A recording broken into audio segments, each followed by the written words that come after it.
click on Add Description as well. It allows you to add a little description of what tool it is. I've gone ahead and started my recording. I hope you don't mind. Is it okay with you? Not at all. Not at all. Cloud everybody storage. of the participants can, I mean, you didn't need to log in to TriCider, and you were able to add your idea, right? So all the participants can add their tools here and vote everyone's tool up and down. This is why I like these voting tools. They are on the fly. A really brilliant way of sorting thoughts, ideas, and voting for the most favorite of all resolutions. For example, you know, people can come to an anonymous, even anonymous decision through TriCider. Lovely. I'm going to. So I have added Google Drive without a picture. Only one sentence, cloud for shared storage and collaboration. I'm just putting here what we're doing in TriCider.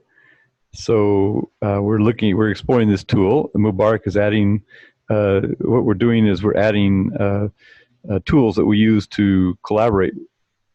And it's a tool which Heike has just introduced to us, and we can vote for, the participants can vote up and down the tools that they think. We're looking to make 5 of these pop to the top. So we're looking at tools. We got Slack, Zoom, Twitter, TriCider, and Mbarek is adding a tool now. I could probably add one now that I've got myself set up. I was thinking to add also Trello. See how you add Yes, why not? Can I add Trello? I'm interested in what you have to say about Trello. Lovely. Yeah. Lovely. Yeah, Trello. And what is nice here when Vance, when just as you were sharing your screen, could you do one thing? Do it again? Sure. Actually, by the way, we already have 2 participants called same SL Nider Renfro. That's good. That's probably a new record for Global Collaboration Week. The ones I've attended have been, first of all, there are 2 kinds I've attended. One has been you can't find the event because it when you get there, you find it required registration 2 weeks ago. And the other kinds, just nice little events that are going on, but there's nobody really there. Has anybody else had different experiences if you've been to any of the Global Collaboration Week? As long as I'm sharing my screen, I'm going to add one of my favorite tools for online collaboration, PB Works.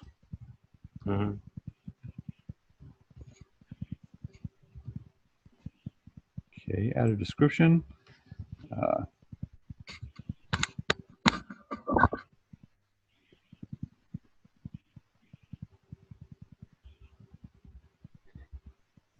Right here, one of the best tools for setting up and collaborating on ideas. I use it for communities practice. Can you say, instead of one of the best tools, you can say it's a wiki? Because not the wiki, one of the best wiki tools. One of the best wiki tools, exactly. Yeah. Well, this is my standard. It's my staple tool. And to be honest, it's also been my stable tool for many of the years. Of course, you do a lot with Ning. You're using Ning, is that correct? No, I did only one Ning, but it's no longer free, and they allowed me to keep the amount of users on my Ning for little money. Because if I did start Ning afresh with that kind of community, like a couple of thousand people on it, I would pay a fortune. And so they agreed with, you know, having me because I was one of the early adopters. And great. But it's not really something for people now that I could recommend unless they were. Talking about Global Collaboration Week, they use a Ning. Of course, they've got funding, but they use it to great effect. And they've blended other tools, but they used to just create, you create an event on the Ning, and then that would become part of what they've done now with, I'm not sure what the other tool is, but now you you create an event the same way, but you use a third party. But that tool, Ning, allowed them to do what Global Collaboration Week is doing. That is, people all over the place could create an event, or create a forum, basically, and that became an event in the very good thought. Yeah, it really is. It was wonderful, excellent. That's one thing that attracts me to their Global Collaboration Week, and also global the next one up, the name skips, but anyway, it's two things that they do every year. The other one is for classroom teachers this one is for people who have collaboration projects. Their other one is for people who just want to talk about what works in class. And it'll anyway, if you go to their Ning, you can see both of them. Maybe I'll do that just so I can straighten out my Actually, I didn't mean to vote for Facebook Live. Facebook Live? Facebook Live. Live. Hanaa put in, I didn't mean to vote for it. Now I'm stuck with having voted for it. Hanaa is using that to great effect. She does a lot of Facebook Live events. Yeah. Wow. Is that like Hangout or? Well, it's oh, Hanaa, go ahead, Hanaa. I'm back. All right. Hi. I'm glad that you've seen. Yeah, I'm using it, extensively in all face-to-face professional developments now. Almost for TESOL, we sort of play or actually record them via live. We air them on the spot, and it's been very effective. It's like people really appreciate the fact that they are as if they are with us, okay, wherever we are around Egypt, because we travel around a lot. We're not centered around Cairo only. So they just love it because they are part and parcel of what's going on. The way I do it, simply press the button. There is a button for go live on Facebook. And simply it records, so, it's very user friendly. And it doesn't really restrict you to, video upload issues, because the bigger the file is, the harder it is to share on Facebook. You have to really go through measures to ensure it's shorter than, very small in size, so it's not like blocked or anything, or maybe go through YouTube. So that's how it works. It just airs the whole thing, if you like, or maybe snippets of it. Does it look and feel like a video conferencing tool like Zoom, or is it? What can you do with it?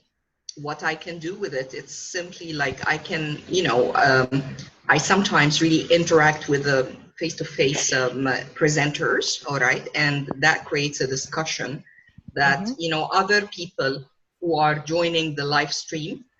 They simply send, comments and sometimes questions, and they praise. They just ask, all right, how can we? It's a live stream that you appear on the web on a webcam, or do you appear on webcam, or? Well, what I do is I use my cell phone mostly. It's actually done through a cell phone. So what I simply do is just start recording. And it records whatever I wanted to see, even myself if I want to rotate camera. But normally it is, the participants and the presenter. Okay. And, viewers on Facebook simply follow the stream and comment along the way. I can see that, I can respond to people live, or I can do that later on when I go back, because it publishes the stream. Once you're finished with the recording, it gives you the option of sharing or deleting, of course. So I press share, and I can always retrieve it later on and maybe address some of their questions, those people who, saw the video. Okay, this is what I'm adding. Any negatives here? I cannot see the arguments, see, as you... I don't see negatives. I see more positives and improvements. Do you see how I'm using TriCider just now? Yeah, Yes, we I do. can see the VR. Yeah. Maybe Okay. one I can see that. negative is that you have to be on Facebook. Is that right? You create an event. Yeah. Yeah. So you create an event in Nile TESOL LT SIG, and you've got a group there, and you announce in the group that you're going to do this live event, and then people who are members of the group can go and participate in the live event, right? Well, the nice thing is if you have an open group, it's less of a hassle. Okay. So you need to open your group and make it public if you like. And even if you're using your own profile, all right, make sure it is on public settings at that point. So people would be able to even share, you know, across groups. You know, if I have some friends and colleagues, what they do is they copy and paste or share that live stream in other groups. And this is the benefit of it. So not just my group, that closed group, no, other groups as well can be following. Can join. What is the maximum? I don't see any maximums for it. I was never restricted. You know, if you're talking about maximum time or maximum people to amount join. Amount of users, yeah. Well, it doesn't really restrict any number. I mean, anyone can view, all right, those who have access, anyone can view and comment. I don't see anybody restricted. Wow, that and is normally amazing. you could easily follow how many people are following the live stream. It gives you that counter on the left-hand side. You see it in press conferences. I wonder if you've seen that. How many have you seen? Thousands or what? Honestly, not that much. Okay, I wouldn't say thousands at this point. Yeah. I would say, yeah, I mean, a good number out of my group. But yeah, it's different from other events. Like, you know, there are certain people, I mean, certain entities. For example, the British Council goes live. American English goes live every Wednesday, for example. They reached that number, really. I could see the numbers going to 500,000. Sorry, Hanaa, I have just one question about the participation of an uninvited person. You invite somebody to join you, and you will have two video, let's say, two video broadcasting cameras. Is it possible? Yeah, this is another feature of Live. I've been trying to use it, not very efficiently yet, but I can see that. For example, you can see us now, the four of us on camera. That's an extra feature of Facebook Live. But again, this is done through it's done through a cell phone, a smartphone, not a desktop, not a laptop. So you will find that screen split. If I'm just, you know, if we're two speakers, you'll find the screen split.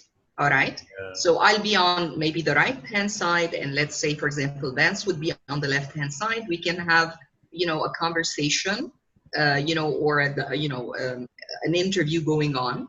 All right. That's another different feature. So it's not like me airing live like a camera person going around the room. No, it's like me in front of my cell phone, Vance maybe on his, and we have a conversation or an interview, and we split screen. This is a little different in setup than Facebook Live General, the way we use it when we air events, like camera people recording events.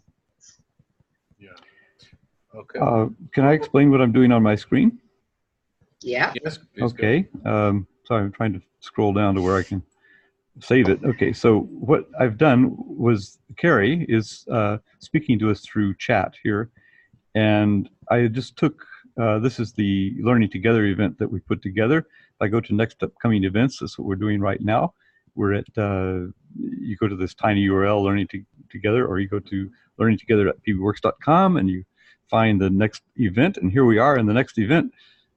Learning Together. By the way, I suppose we could introduce what we're doing. This is Learning Together episode 422. And we're at the Global Collaboration Week.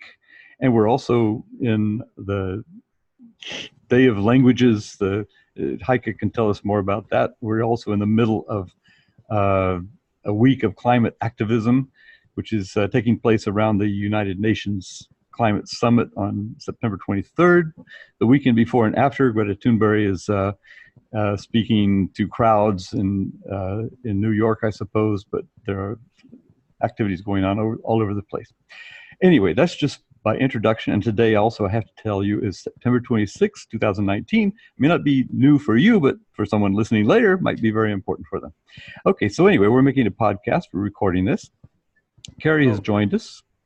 And what I've done is I set up this wiki. PB Works is my favorite tool for organizing things like this.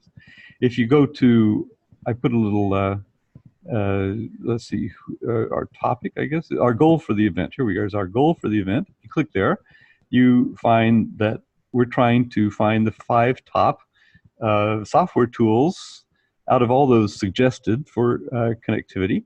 And while we were talking there, I put in Carrie's suggestions. She has project and class suggestions for top tools. She put that in the text chat.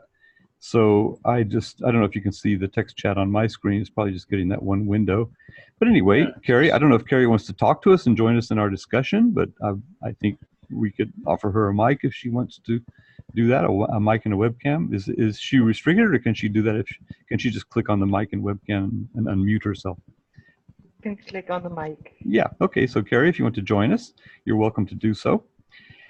And I just wanted to welcome you, and also to show what we are doing, because we're right at the top of the hour now.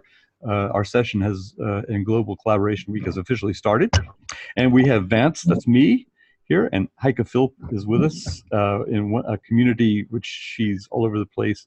I think Let's Talk Online is the one she mentioned, but she has so many communities. And Mbarek Akaddar is a coordinator, a past lead coordinator for Electronic Village Online. We call it EVO. And he might tell you more about that in a little bit. And Hanaa Khamis is from Cairo, Egypt. And she does professional development through the IATEFL TESOL, learning together, learning technologies.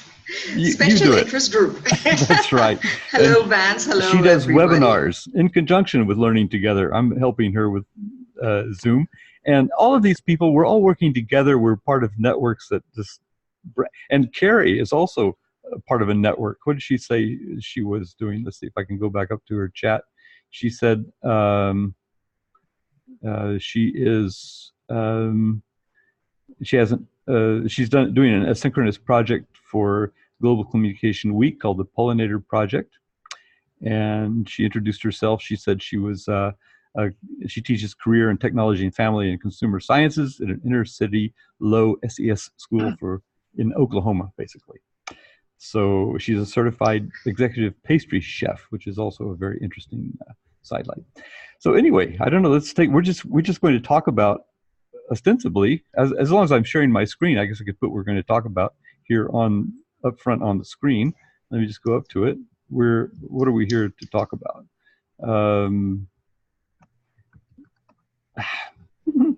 Okay, let's see. What's this about? Here it is. So we're here to combine these networks and talk about how we have come together over 2 decades to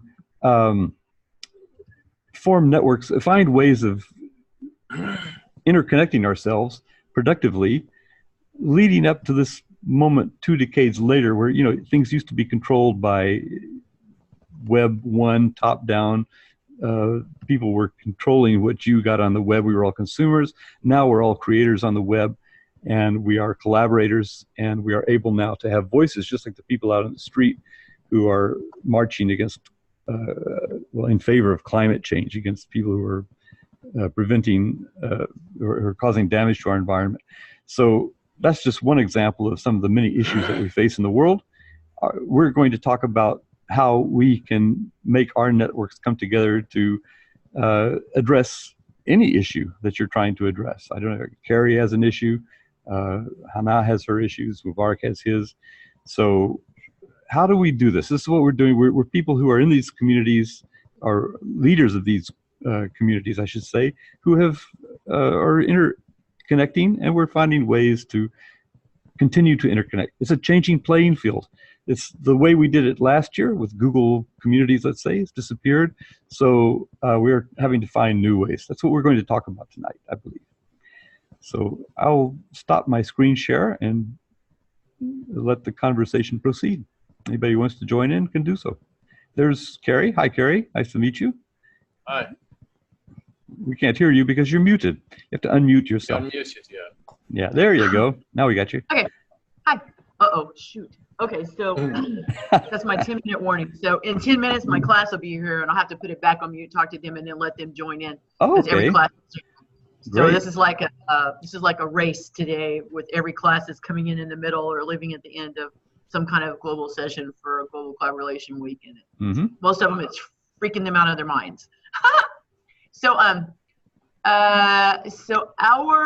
every year I have something that's going on, and I try to change my students' mindset and build the capacity for empathy by providing service learning opportunities to teach them what that looks like, and then what it feels like, and then they start changing slowly as they start doing more. They go, oh, I like this. This is work, but I like this. It's weird. I don't understand.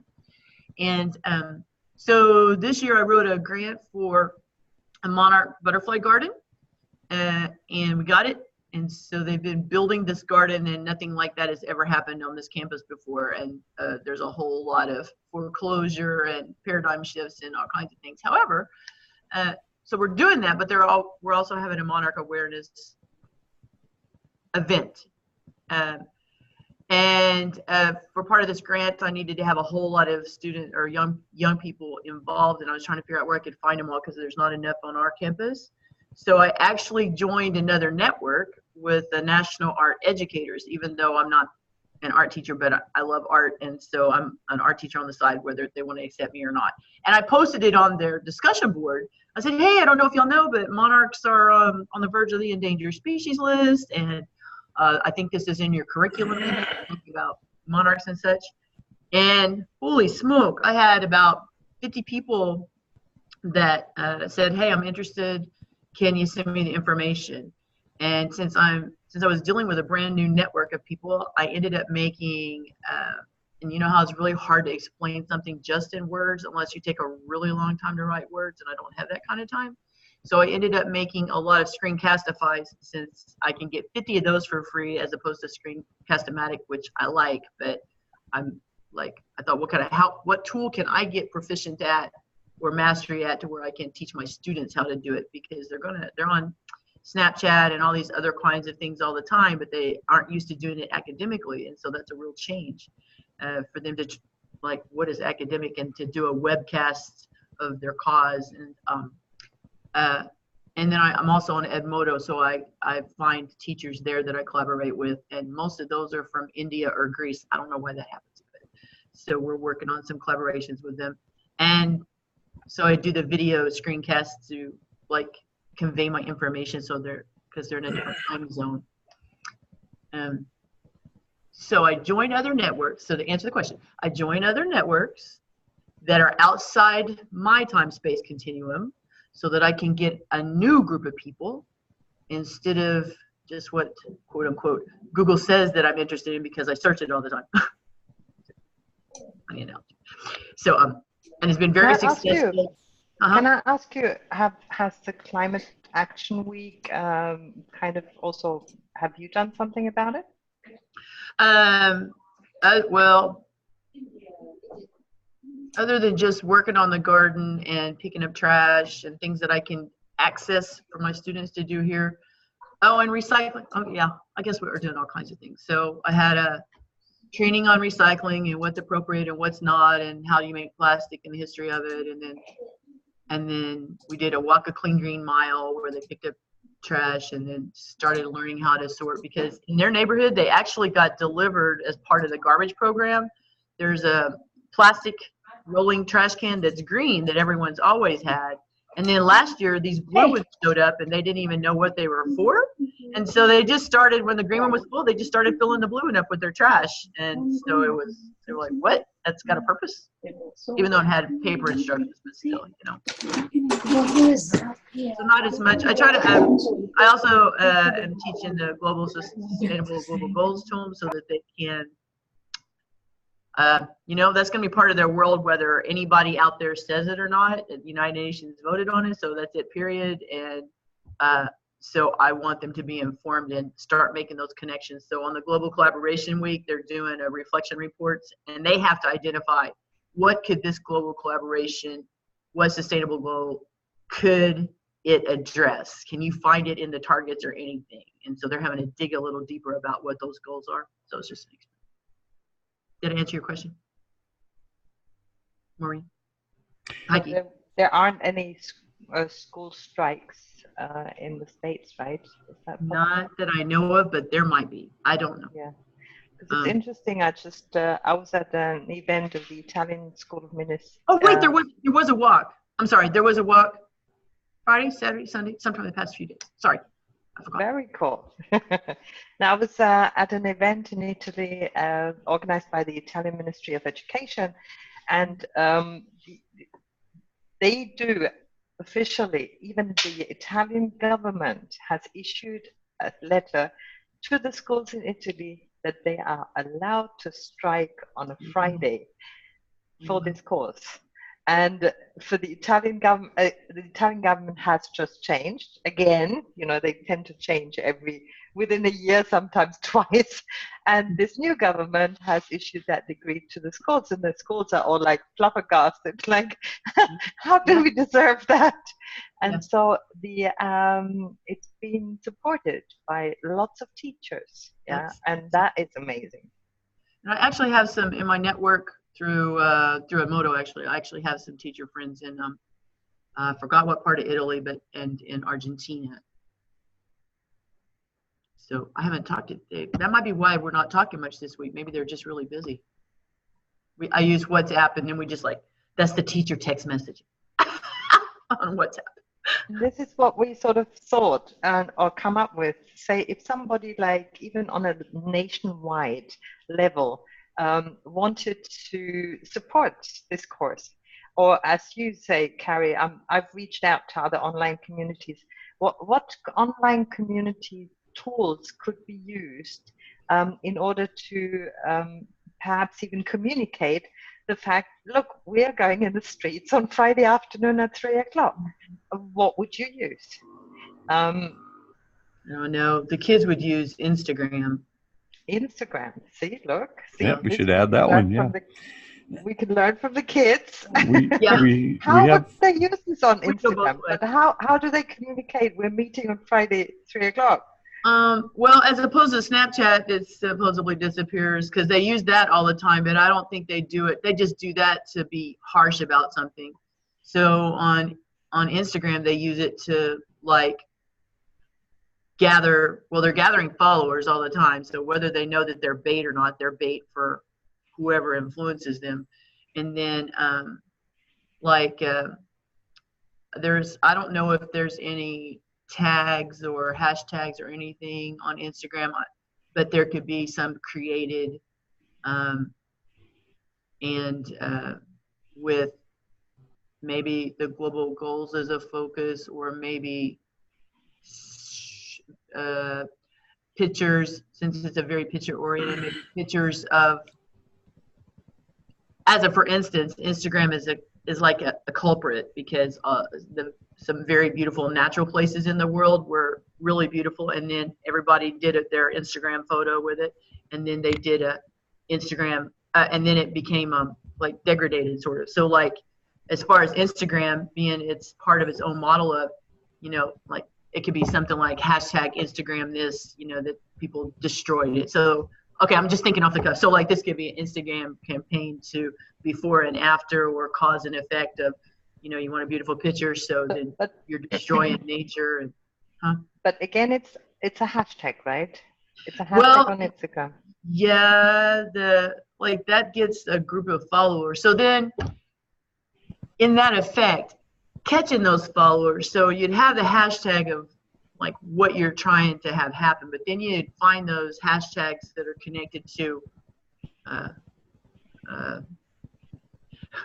would say, the populations that you want to debate them with. So the I'm not sure because I haven't researched it, but yeah, probably wouldn't be too hard to figure out. Like the most, like probably, I think on Instagram you can actually find the most popular hashtags. So you just grab that hashtag, you attach yours to it, and so you make a post that has the hashtags that are the trending along with your post, so you can bait all those people and get them in on the event. That's exactly how they work. And can I pass the ball to that person who I think is the inventor of the hashtag? Yeah, he's here. He's in I mean, your no, the video images are different for everybody's skill. But can I pass the word over to Vance to let us know a little bit, because he's been using hashtags since 2008. I'm gonna have to go mute I'm just gonna mute myself because the kids are. Okay. Thank you for sharing, Carrie. It's been lovely. Absolutely brilliant. Yeah, thank you very much. As we were talking about beforehand, I think, well, Instagram does handle hashtags, and I know it's very popular was very popular with my students in UAE. The last place I taught, they all seem to be using Instagram. So it's a place where those students were. It's very nice if you can go to a place and use for your pedagogical purposes places that the students are already. That's really neat. Isn't it interesting that Facebook is the one where hashtags don't work? They do. They do? You just you just put a hashtag in, it works. Okay. And you can find content on hashtags. Explain us a little how you did it in the past, because it really is interesting to find the background of it. Well, let's talk about the present. Twitter is a very effective. Twitter is built around hashtags. It's built for hashtags. So whenever I go to a conference, this is just something I do at conferences. I always I make posts from presentations at the conferences, and inevitably someone else in the room of 25 people in a presentation is also tagging. So as you find that hashtag comes up, you look around the room and see whose picture identify, oh, that's that guy over there and he's looking at you. Oh yeah, all right. So you sort of form this little coterie, and other people in other parts of the conference are doing it, and then you develop a network within the conference, and also you end up with an archive of the conference. So that's back channeling. Yes, go ahead, Mbarek. Yeah, back channeling. Back channel. Yeah, you could do it in your classroom. But do you find that it's no longer used anymore that much? No. Find that's no longer, because I used to do it really a lot at conferences, but it's almost died out. Nobody tweets anymore. Well, I find that it doesn't have so much traction at conferences. It's less and less, but there's obviously, look at Donald Trump. He's using Twitter like crazy. You can hashtag, political people seem to use it quite a lot. So anyway, it's very effective for anybody who's using it, or if you're in an emergency, people tend to tag, or if you're traveling around in Kuala Lumpur, you might write that or in UAE, we were using it to tell where the traffic jams were. So yeah, people are using it for social reasons. But you can use it on Facebook and places, but anyway, it's very effective to use hashtags. You have to set one. There's a hashtag for this conference. I'm a little embarrassed. I think it's a hashtag GCW 2019, I suppose it is. But anyway, there is a hashtag. And hi, Trinity, how are you? And speaking of Trinity and Carrie, there are three other people who joined us, Alejandro, Lorraine, and Maureen. It might be nice to just hear why they're here. And I thought Carrie really contributed to our conversation. She gave us a perspective. She illustrated for us how we are interacting with people globally. But also, we definitely need to leave time for Mbarek and for Hanaa to explain what they're doing here. So what do you want to do first? Should we grab the 3 people there, or shall we get their voices in and get everyone inclusive? Okay, so Alejandro or Lorraine or Maureen, if you'd like to unmute yourself, you can say hi to us. And I see that Heike has unmuted herself, so can I grab the mic? Sure, go ahead, Mbarek. Oh, thank you. Yeah, so thank you very much, Vance. I'm Mbarek Akaddar from Morocco. I joined Electronic Village Online by coincidence, by chance. I was just Googling and surfing the net when I came across a group called Tips and Tricks, which Dave and Ali Boumoussa were moderating. And I came at the end of this session. So I joined the UHA group and I started discovering that there is a very interesting community of learners and educators talking about ICT and so on. So from the start of Tips and Tricks, I moved to becoming a web head with Teresa and our friend, I forgot her name, I'm sorry.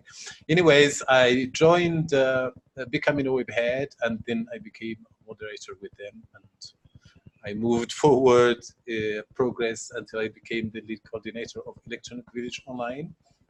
And we had, along this journey, we used different tools. But I would like to go back to the environment and to the Global Collaboration Week, which is about the environment, to tell you that I'm the coordinator of ENO. It's not EVO this time, but it is ENO, it is Environment Online.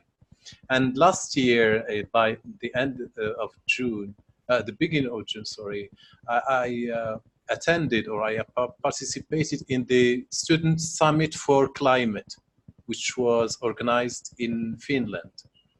By the way, I would like to share some pictures with you. So here. Awesome. Thank you so much. Fantastic. Yeah. So I would like to share a few pictures from here. So we organized planting activities in Finland, and we had a lot of workshops and let's say presentations. We had cultural event too, in which different, we had 75 countries. I'm still not seeing your screen. Oh, you are not seeing my screen? Okay. Sorry, what is happening? Let me check. Where is it? Here. Oh yeah, I should.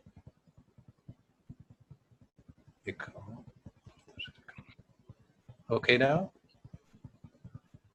It's coming in. Can you see my... Yes. Yep, got it. All right. Your screen. Yeah, I said this is the cultural event of the. We were planting trees in some forests in Finland.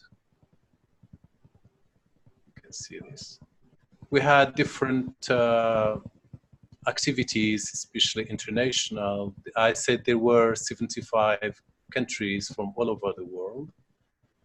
We enjoyed company, we enjoyed the cultural exchanges, and we decided that schools should participate in a campaign of planting trees by 2025. So we invite schools to participate either by being a planting school or by adopting an adopting school. Schools that don't have space to plant can just fund schools which have land and space to plant. So Environment Online, which is the program, is inviting everyone, all schools from all over the world, to take part in this event. And when did that take place? It took place, let me share with you the event here. So it took place May 20 to 29 and to this June. Year. Wow. It was in Finland. Okay. Wow, this is wow. the website we used, and all information is here, just in case you would like to learn more. Fantastic.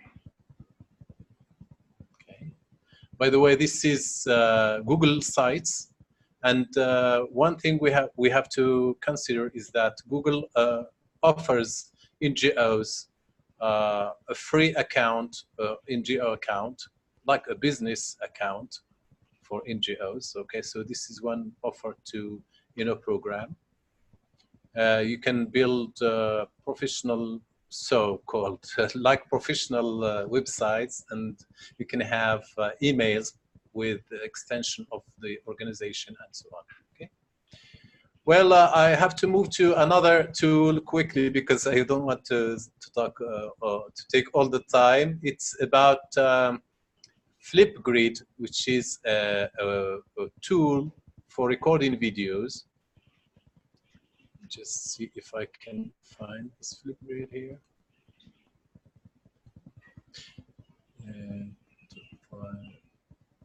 So, yes. No, this is, we use, by the way, we use WhatsApp to communicate and to share all the events that take place in different parts of the world. Okay. So all the groups of the World Summit of Students for Climate share students to teachers, to all who take part in the event. Well, another tool is this Flipgrid, which is a tool to share feedback, to let's say to share in video the participation. Well, I used it here for Electronic Village Online, in which participants recorded their videos. Okay, let's say we have a few feedbacks here. It was a lot. For example, here, this is Carmitas and Gabriela, for example. This is about the feedback about the sessions. So they record, let's say, for example, this one here. It's also free, and it offers a lot of opportunities, a lot of... Is Flipgrid a little bit like Padlet? Yes. It's now more, I think, more widespread than Padlets. Yeah, it's very interesting. You can create as many grids as you like. The video can go to up to 3 minutes. Mm-hmm. So you can create as many grids as you like, okay? And for each grid, there is a topic. Well, to move quickly, I should talk about Trello. Yes, is it? Yeah, the Trello. This is the platform we use also in Electronic Village Online. Mm-hmm. So here we worked on in the session of 2016. It offers also a lot. It's for organization and the management of projects inside, right? Mm-hmm. So it's Does very one interesting have to because have you an can account create. for using Trello? Yes, sure. Yeah, you can have. Like Should Flipgrid, have you an. don't have to, right? No, you should have a Microsoft because it's purchased by, overtaken by Microsoft. Trello or Flipgrid? No, Flipgrid. Flipgrid now is a tool of Microsoft. You need an account with Microsoft, You need, right? yes, that's it. It was independent, then it was purchased by Microsoft, and it has become free for educators. Mm-hmm. So it was not free before. Mm-hmm. Well, this is it for Trello. As you see it here, you can create cards, and for each card you can follow and then add another card, and you write whatever, and you can get participants or collaborators join the card, and each card, for example, for each project, and it goes like this. It's a bit, personally, I find it very good, and it helps to organize all the work. But some people found it a bit frustrating in a certain way. Not so. We seem to have overlooked it in the recent Electronic Village sessions. Mbarek? Yeah. On this topic, can you compare Trello with Slack?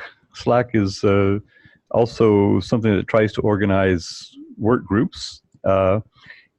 I think it has kind of the same goals as Trello, but for some reason I find, maybe because I've had more experience since then with Discord, which is organized very similar to Slack, and Slack, so it has sort of a familiar interface. But I also notice that Slack is getting a lot of credibility. There we go. Slack is being shown on the screen now. Can you compare working with Trello and working with Slack?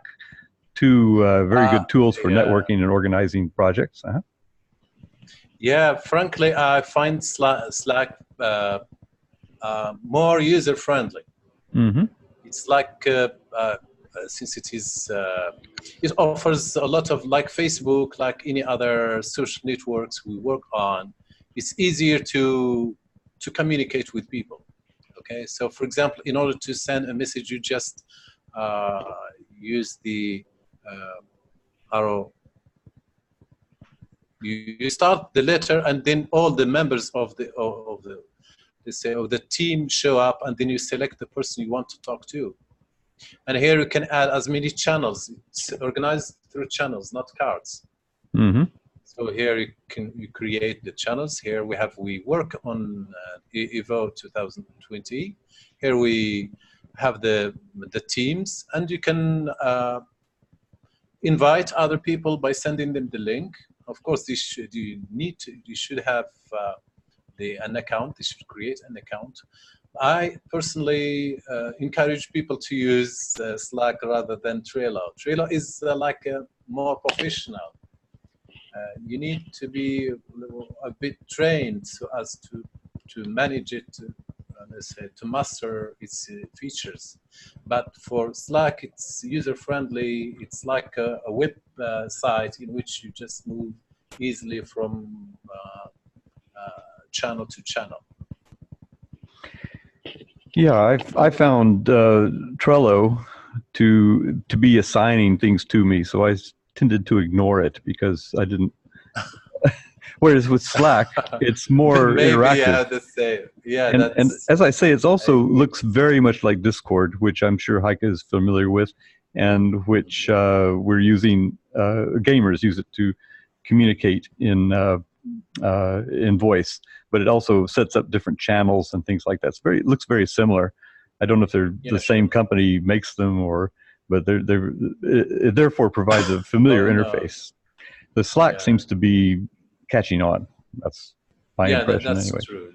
It's the same impression that I have too. Graham Stanley in the British Council has started a channel in Slack which is also, I'm reading about it on Facebook. So that's somebody who is organizing teachers, organizing a network of teachers around Slack.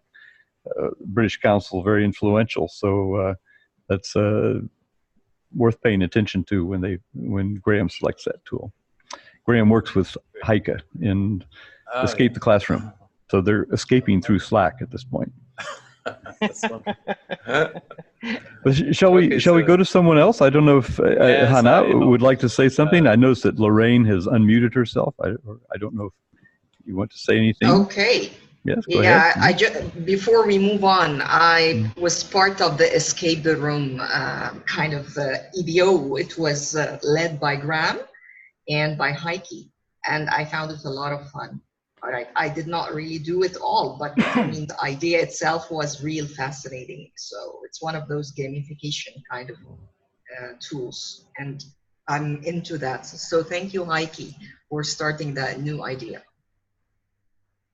Which new idea? Sorry, I got distracted. Escape the room. Escape the room. Okay. Yeah. We're not trying to escape this room as yet. No. We're going to stay for the coming, let's say, 25 minutes or so. I just wonder whether Alejandro and Lorraine, or perhaps Lucy. Lucy is the utmost expert. I know she's attending to events, so I'm not sure whether she's actually. But you are the online collaborator or online coordinator or par excellence. Now, if you were to be able to recommend to Greta Thunberg, which would be the top 5 tools for online collaboration that you could come up with? What would I think right now the big one is I think this tool, Zoom, is really good, and I think that teachers don't realize that they can. I think you can use a room for 40 minutes without having to pay for a version of it. I could be wrong on that, but I think Right. this is the best platform for for collaboration in terms of video conferencing. I think Flipgrid is the one that's really going bananas in the US right now. Teachers really like that. They've done a great job of adding more features to it. It was started at the University of Minnesota, and then, sorry, and then Microsoft bought it. And it's pretty sophisticated in terms of its capabilities, and it lends itself to asynchronous collaboration because you can record videos and then another class can view them in their time zone when they're ready and respond to them through video. So I really, really like Flipgrid. I also like Padlet.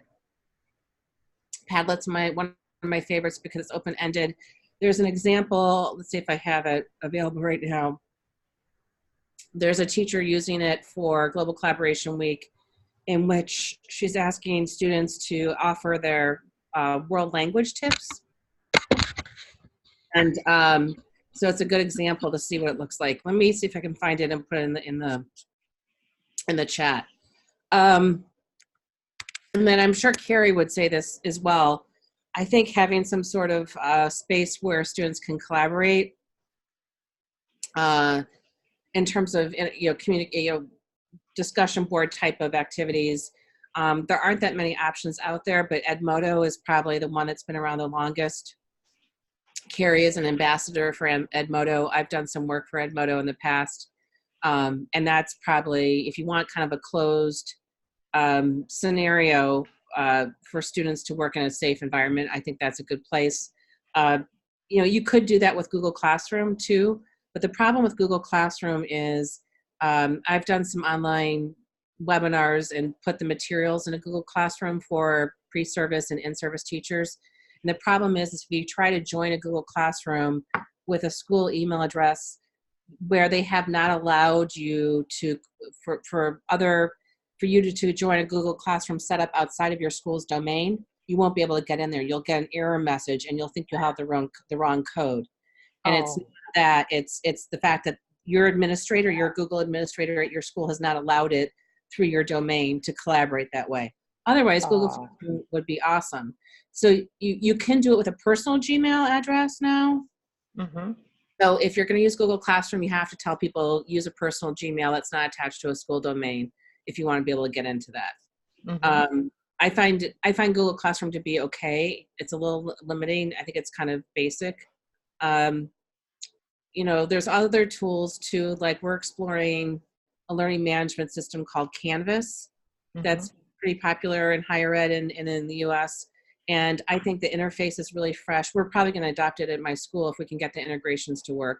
And you can make it open. You can make a class open to people. And they also have a repository of open educational resources that you can use. Even if you're not a Canvas customer, you can create an account and use their materials and have a MOOC-like thing going. So those are some of my favorite ones, but I bet Carrie has a few that she likes too, because she does a lot of global collaboration as well.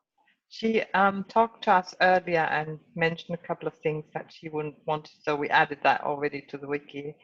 Carrie did. Fantastic. Thank you so much, Lucy. Thank you. Really, really great. Yeah, I'll just show you. I'm adding, what I'm doing here is, if I could just share this screen. This is the wiki. This is where we're meeting today at Global Collaboration Week.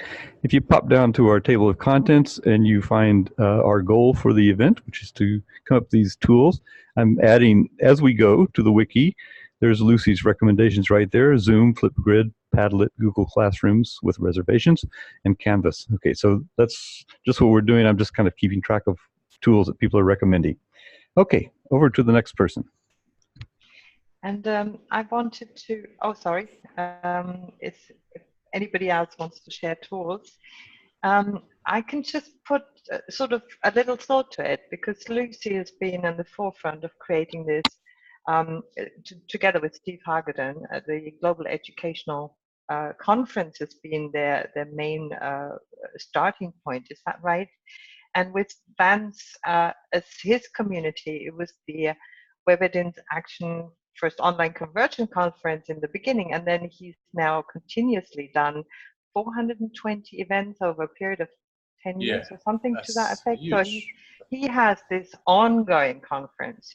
I have done great things with Virtual Roundtable Conference, but it always has been kind of for our communities, and maybe there are other examples around the world available who operate differently, but a lot in our communities has been pushed or brought forward through synchronous events. Video conferencing, we used WithIQ, we used Adobe Connect and so forth. Is that sort of the main tool to bring communities together?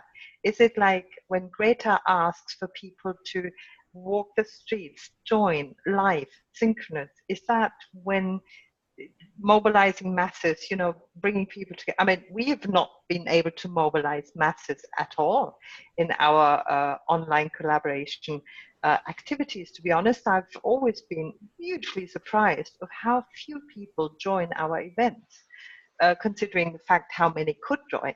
But it's because we're early adopters and it's still an early way of online cooperation. So I'm wondering, and I'm bringing this to Lucy and Vance and Mbarek and Hanaa, is the way of online collaboration really only through synchronous sharing time together, talking together in virtual spaces? Would 3D spaces perhaps in the future be something that Greta could use to the same effect? Or is it that brings communities together? Well, there was Second Life. Does Second Life still exist? I don't even know. Yes, it does. Yes, yeah. It has never seen the masses because it couldn't Yeah. cope with many people, many avatars at the same place. It's too out there for people. Zoom neither. Zoom only holds 100. You see, Adobe only holds 100. So synchronous events are fairly limiting, but maybe they're the starting point. I don't know. I think there are a number of problems. One, I think we need, so global education or globally connected teaching and learning is not new. Like, I think some people are just, figuring it out, particularly younger teachers. There have been organizations that have been around for years, as we all know, like iEarn, who've been doing collaborative projects and events. And I think at least in the United States, I think organizations like ours are all struggling to find people who are as excited about this as we are. And I think we're really interested in STEM. In the ed tech world, we're really enthused by things like assessment tools and things that I don't find particularly exciting. And there hasn't been like a major funder or influencer that's really championed this. Like it's not the Gates Foundation or Mark Zuckerberg's foundation. I'm more interested in kind of changing the equity issues in education. Whereas I think we love what we do here because we feel like we're in touch with humanity, with other people in the world, and we may not be able to travel places, but we're able to learn from each other despite that. And that people have not had that experience or are not interested in the world. I think that's a big part of it.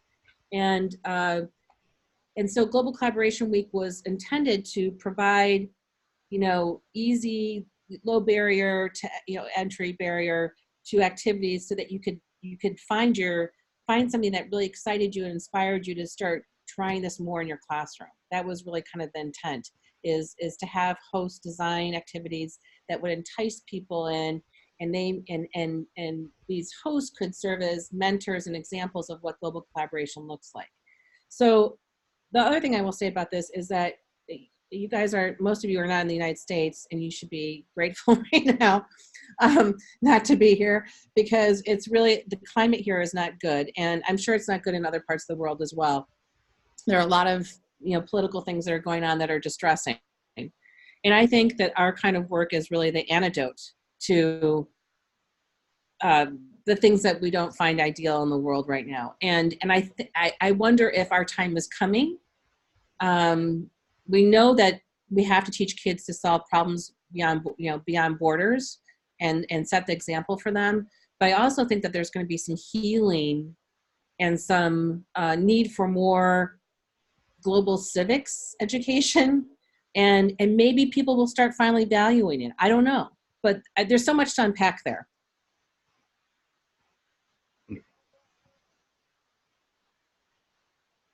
Well, maybe Lucy, especially since you've raised all these points about consciousness raising, or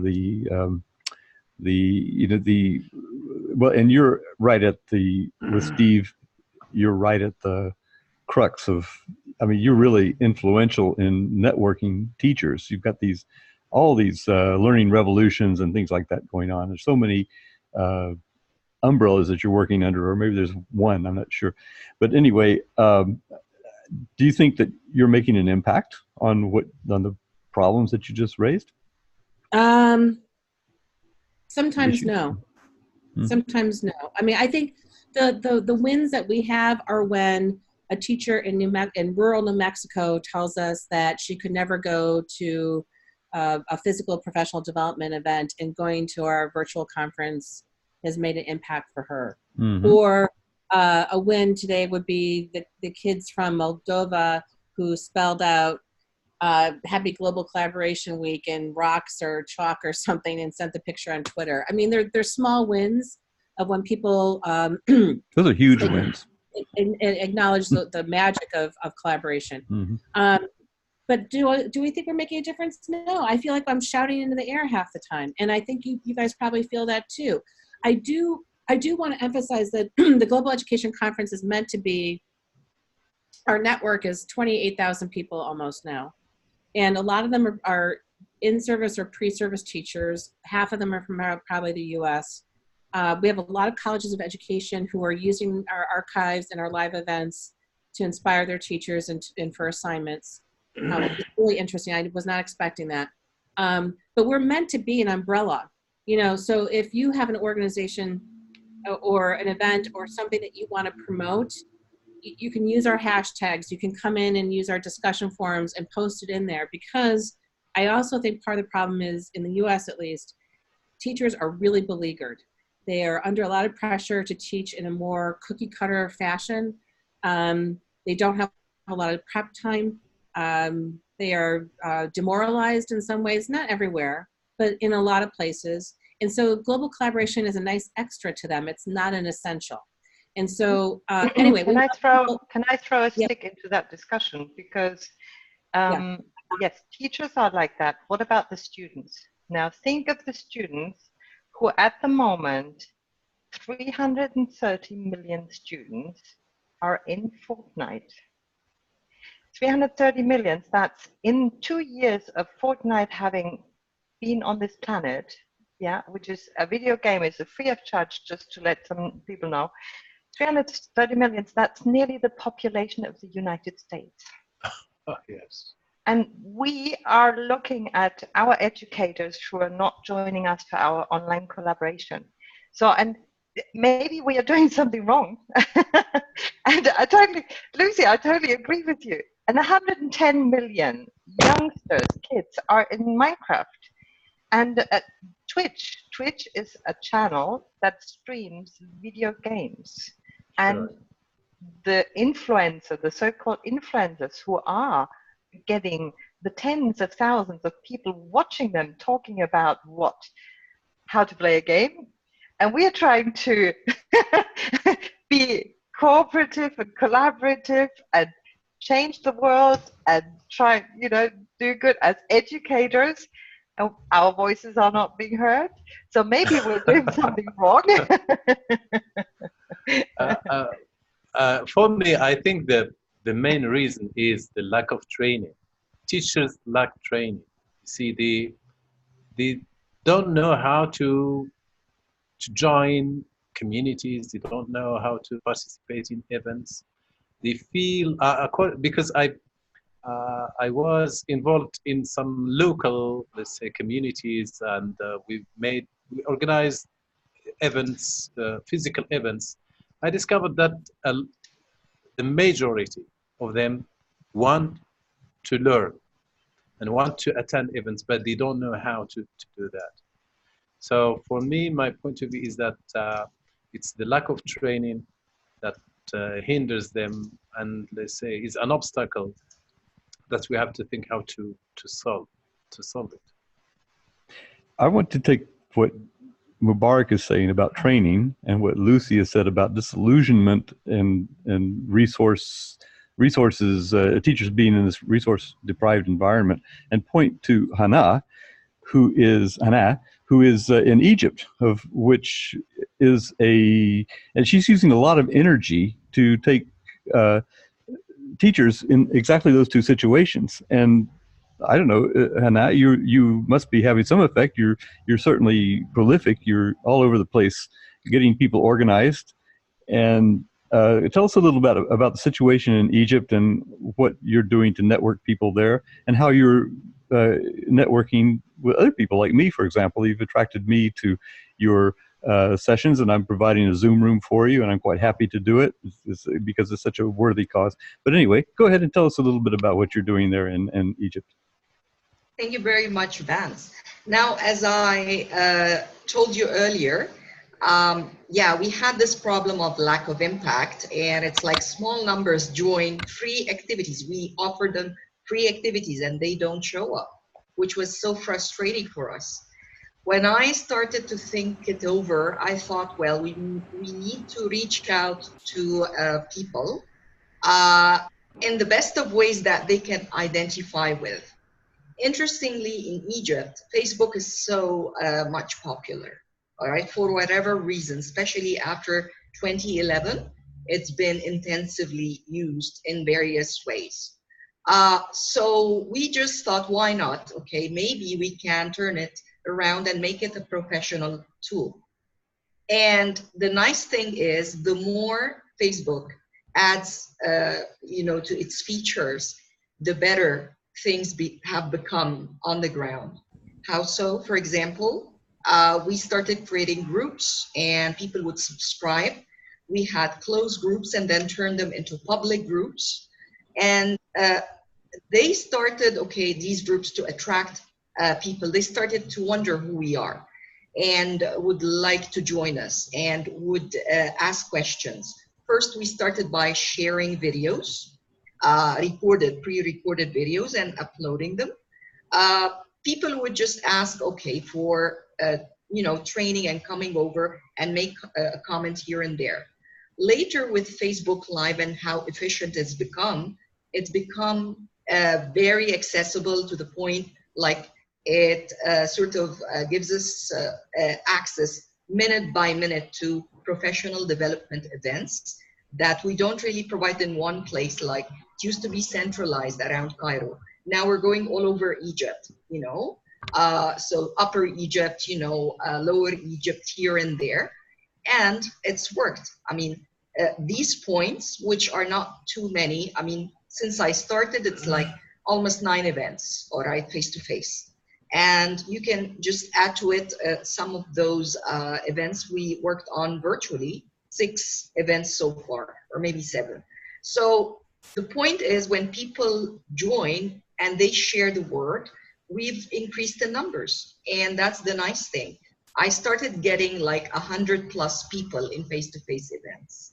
And that was the beginning, all right? So face-to-face events, and then you may go virtual and train people. If Greta would ask me, all right, what is the most powerful tool in your opinion, I would just tell her Facebook Live, because I saw it work in action. So it connected the face-to-face to the virtual. And it's like synchronous and asynchronous. So people would synchronously follow, share their comments on the spot while things are going on, or maybe go to the playbacks, the recordings of these live Facebook videos and would just wonder and ask questions about, you know, follow-up sessions, about, you know, how to join, how to conduct events here and there. People started inviting us for free because we have an issue with TESOL. It's a non-profit and it's a free community. We cannot ask for membership. So everything is done on volunteer basis, and you can imagine how difficult it is. But we're sort of funded in a very limited way to travel around. So we just pay presenters to commute around and maybe stay overnight for if it's too far away. But still, what you've just mentioned, I think that was Heike saying that it is, you know, virtual events and conferences seem to be the most eco-friendly kind of tool. Online collaborations seem to be eco-friendly because they are low cost, all right? They don't really harm the environment in such a way like, you know, gas and so on, and, you know, that pollution kind of thing that really, and of course, there are all kinds of pollutions around us in Egypt. You cannot imagine how bad it is. So it's sound pollution, it is air pollution, you name it. Okay, so to overcome that and change people, that's number one. We're after social change. So people, you know, teachers, professionals are able to affect change first in themselves, then their students. Later on, we can discuss these, you know, issues like climate change and how to be environmentally aware.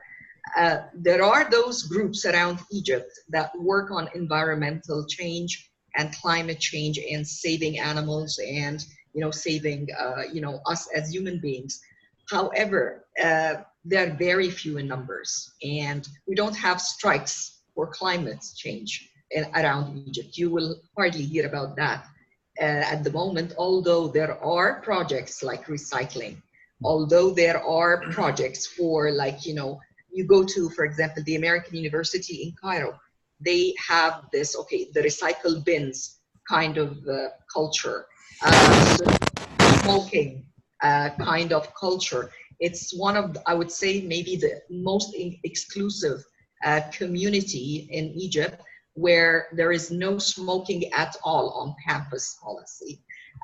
They've tried to enforce that policy over the years, I think over 10 years or so, and it never worked. All right, gradually but surely, it's like you cannot smoke indoors in the buildings. You stay away from the building, like 100 meters, and then you have this closed area, and then, okay, off campus, you want to smoke, you get out of campus. So these things happen, and that's saying a lot for Egypt. Of course. So you see what I mean? Affecting change and climate change is going to come at a certain point, but you need to train calibers, like Mbarek said. Calibers, people need to change first, and then you may consider these issues. But students are doing small projects. We're really proud of them, really. So it's like people go and you know, visit those like garbage recycling sites. There are sites in Egypt. They help teach. They help paint buildings. They help clean up places, and they provide all kind of support. But still, these are like, you know, very limited in scale. I would not say having a big impact to the extent that would be recognized. That's what I have for now, and back to you. Oh, thank you. Okay, well, we're nearing the top of the hour, but I don't know if we have to vacate this space. It's our space. We can stay if we want, I suppose. Is there anything that Lorraine or Maureen would like to say before we Before leave? that, Vance, Yes, go ahead, I'd Mbarek. just like to know about the participants, the viewers of this event. Is there any way to know how many? Who is participating? We have 9 participants, Evo. and they're Right. here. They're pictured on my screen. That's Heike, me, you, Mbarek, Hanaa, Carrie, and Lucy is with us. And then, oh, there's actually 8 participants because Carrie is here twice. Lorraine and Maureen. And Alejandro was here earlier, so we actually had 9. All right. So, just in case anybody of the participants would like to introduce themselves. Yes, that's what I was asking. Yeah. Sure. I was asking if Lorraine and Maureen would like to say anything. And Hanaa, you're muted. So your lips were moving. I'll say something. My Hi, name is Lorraine. Lorraine. Hi, and I'm working out of my home, and I'm doing multitasks as I'm doing this, so I'm not on video. But I enjoy listening to the different tools that people are using to connect. One of the projects that Lucy has helped me a lot with, and also the Global Network, is we're working on a World Peace Song project and connecting with schools in different parts of the world. And so it was interesting to see how people in this group are connecting with other people in different parts of the world as well. So this has been an interesting conference for me. Yes, and you're part of it yourself. You're hosting. Or no, are you? Are you hosting? Sorry, Lorraine. No, not in this one. No. Okay. Well, anyway, I'm glad you've enjoyed it and that you joined us. Lorraine, tell Vance a little bit more about your project and give the link because people might be interested in it. What it is there's a group called World Museum out of Toyota, Japan, with Professor Yoshiro Miyata, who and myself worked together, and we asked a group of singers called the World Peace, or called the Women of the World, to write a song about peace for us. And we're collaborating with them and inviting students to look at the song about peace and to write lyrics about peace in their own language and sharing it with the rest of the world on a Google map, so that when you look at the map, the students are virtually singing together in one section of the map. So it's the programming was done by Professor Yoshiro Miyata. To give you the link, if you know what it is, Lucy, before me, you can give it. I'm not so fast on giving links on these things. Yeah, take your time. But anyway, you're putting it in the text chat, I presume, and we'll put it in our wiki. Yes. Thank you. So go ahead to another person, and I'll just chat. I'll put it in. Well, there's Maureen. I don't know if she's really with us or possibly is in a house late at night with a sleeping baby. You never know. That happens. I don't always like to talk to people. Yes, go ahead. I just, whenever I do a global collaboration, something that I like to do is get a screenshot of everybody going like that so I can post it. So can everybody do a thumbs up? Yay. Yeah. All right. Okay. Thank you. Okay. Well, you have to send us the link now so we can put it in the wiki. Yeah, I'm going to see. I'm going to see how we look. Everybody looks okay. How are you going to, where are you going to post it? Maybe you can put. Yeah, I make a PowerPoint slide presentation, and then I crop it all down, and then I turn it into a JPEG, and then I usually put it on Twitter.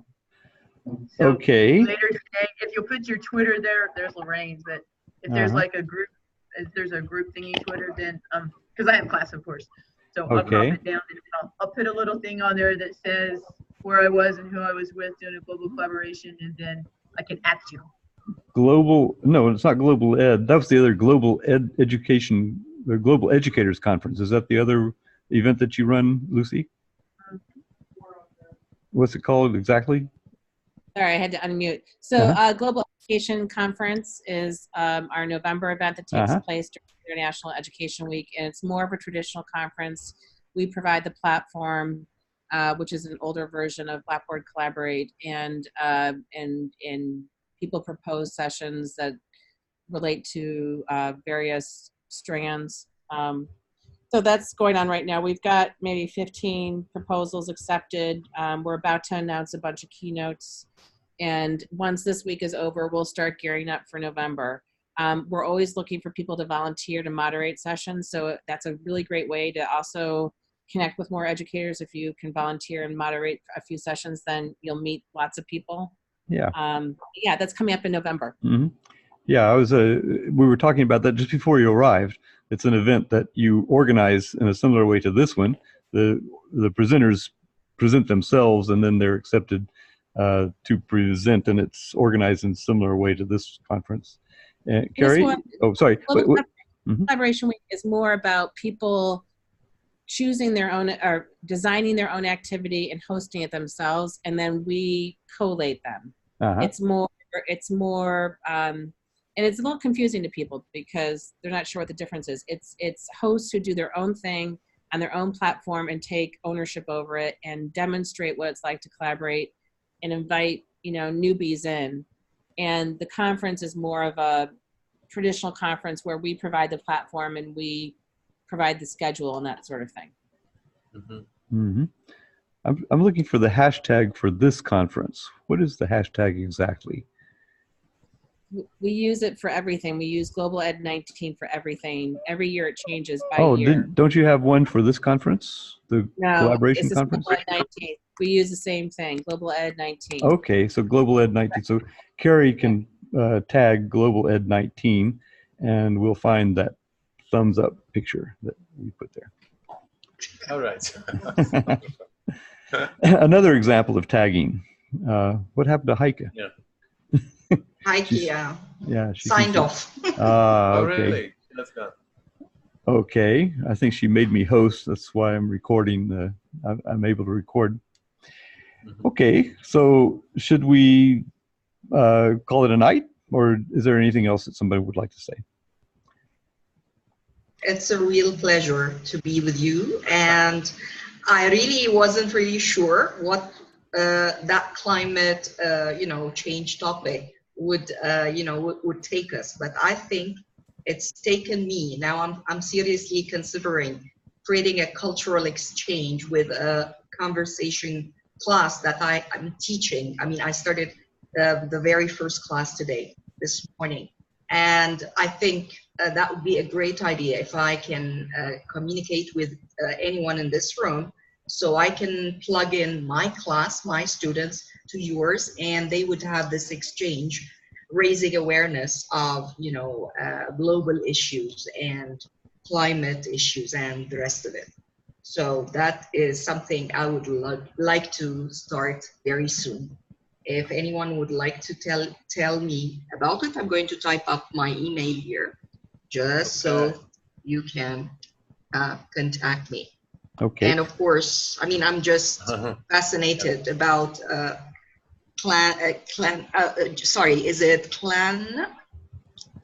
I mean, the speakers, I have Lucy Gray, I have Mbarek, and our speaker, I can't. Vance. No, Vance, I know Vance, but the lady, it's spelled C-L-S-N-Y. Her name is Carrie. Carrie! All right, Carrie. I mean, it looks funny on the screen. So Carrie and Lucy. It's an initial.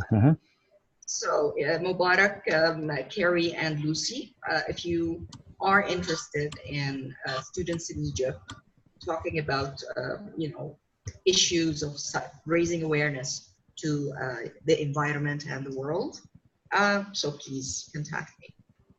Okay, thank you very much, Hanaa. Well, I'm very impressed about the way you use Facebook for professional development. I will get in touch to learn from you. This is the truth. And for Flipgrid, I forgot to mention something about collaboration between classes. It is called the Grid Pulse. Grid Pulse. In Grid Pulse, we can have classes collaborate together or work on a topic or a subject, and then they can comment on each other's videos. And this is a very collaborative feature, which is interesting. Mbarek, it's called Grid what? Flipgrid. I write it on. I know about Flipgrid, but you mentioned something that. Grid Pulse, yeah. Can you type it? Grid, yes. Grid Pulse. Yeah. Grid Pals, okay. Inside, in your account. Grid Pals. Okay, it's like Key Pals back in time. They had Key Pals. They had, Pen Pals. Okay, that was our generation. It was Pen Pals. Imagine. By the way, I am a certified ambassador of Grid and Flipgrid and at the board of directors. So wow. We are talking about the new features and exploring new, let's say, new looks of the tool. Oh, yeah. That's great. So thank you very much, everyone, for making it a very enjoyable event. I'm really happy to talk to you all and to get in touch again. So Hanaa, I will learn from you. Okay, I'm very. And I learned from you about that PAL thing, Grid PAL. Okay. So let's communicate Keep further. in touch. Yes, I thank you very will, much. and hope to hear from Lucy and Terry. Everyone. Okay, thank you. Well, that's what That's networking teachers is all about. And I've been doing this for, I've been doing Learning Together for about 10 years now. This is episode 422 of Learning Together, learningtogether.net. In the text chat, I put the learningtogether.net web address there. Tomorrow at some point, if you go there, you'll see the video from this event and the write-up and the text chat as well with the links that people put in notes like GridPal. And all that we've said at Trinity will be there. And hi, Trinity. Bye, Trinity. Come again sometime. And yeah. Trinity is Carrie's student there. Hi, there's Trinity. amazing. Hi, bye. Yeah, she's so cute. Yeah.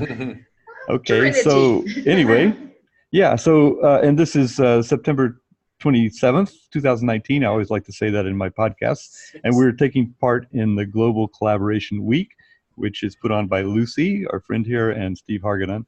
And we appreciate very much the opportunity for coming together and being able to participate in this event. So thank you very much.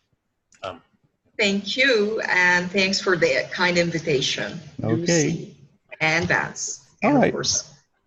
Vance, also, I will be involved more with your Learn Together this year because I'm retired now and I will have enough time to get more involved in your activities. Funny, that happened to me when I retired too. I'm looking for things to keep me busy, okay? Well, maybe you can tell us I will about... also consider the global conference of November. Yes, Global Education Conference. Yeah. Conference. Yeah, organized the same way this one is. You yeah, so self-elect to put on an event, and then they promote it they put it in the program in the same way that they aggregated all the events here. So Carrie, nice you could join us and participate in our session. And good night to everybody. I'm going to stop the recording. Bye. Next class is coming. Y'all have a super awesome. Okay, you too. But you're muted, but we understood the sign language. Okay. Bye-bye.